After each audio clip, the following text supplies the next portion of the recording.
Hello Aries, welcome to your November forecast.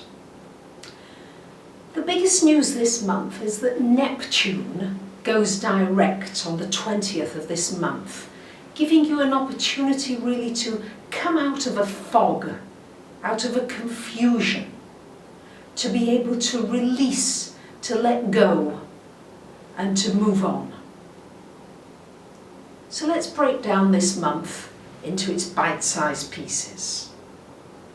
On the 10th of the month, we've got Mars, your ruler, going into your 11th house. So Mars in your 11th, lovely Aries, this is a wonderful time for forging new relationships, new friendships, for working with teams of people, for connecting far and wide with maybe some new social networks. The 11th house has everything to do with the internet, and Mars in that house means for you to energize that, to put some energy into this area.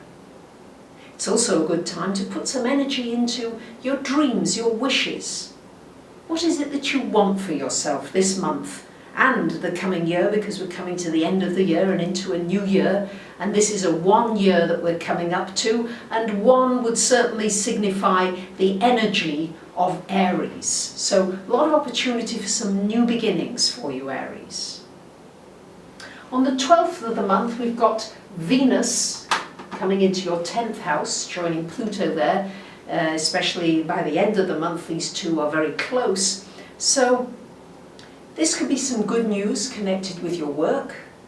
Maybe you get a project or something that you really enjoy, something you really feel as though you can get your teeth into it.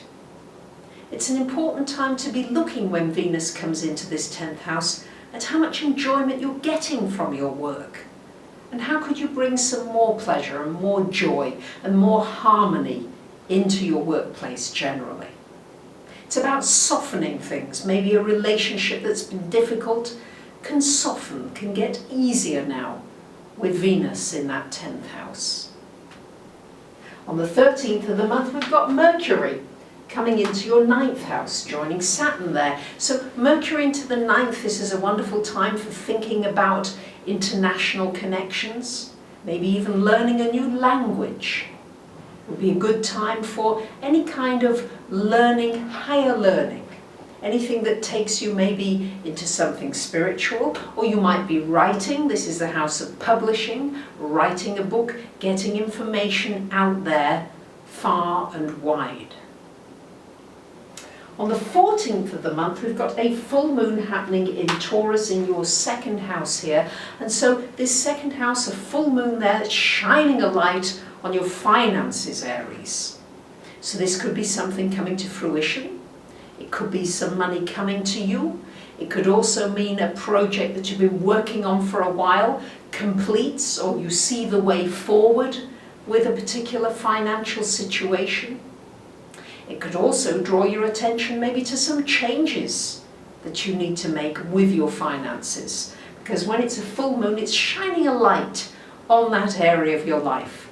So maybe you need to juggle things, maybe you need to budget, put things into a priority order.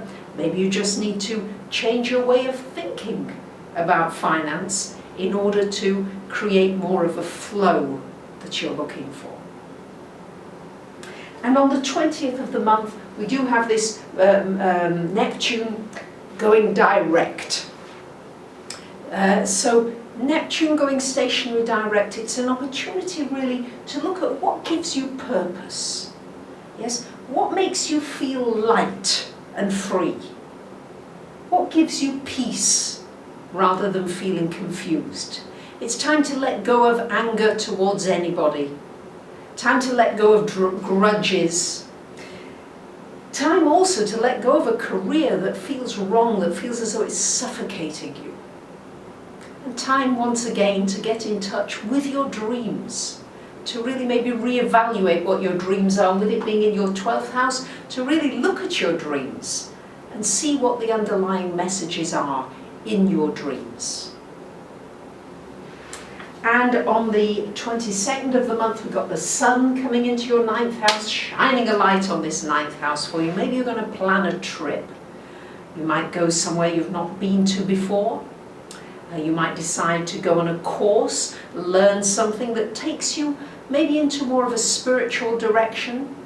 You may even go on a retreat and just get a day or two completely peaceful time out, maybe in nature, somewhere soothing that can calm you.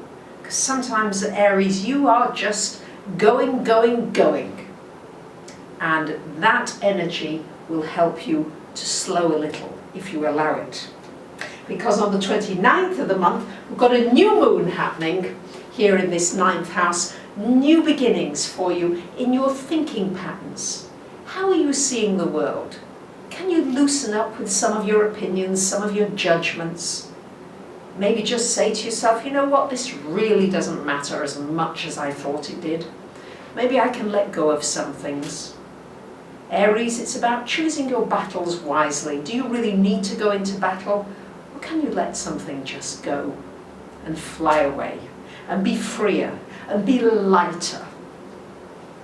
Because that's what this is about. A new moon in the 9th house is very much about seeing your world from a new perspective, a lighter perspective, a way of just letting everybody get on with their lives, not needing to watch them so much, and you just getting on with what is important to you and what brings you joy, what brings you pleasure.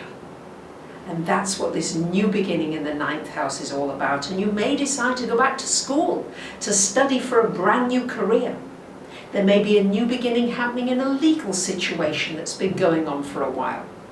Maybe it's a new beginning in you deciding, I'm going to travel. I'm going to step outside of my comfort zone and I'm going to check out some new places. New places physically and mentally and emotionally. I wish you a wonderful November, and I thank you very much for listening.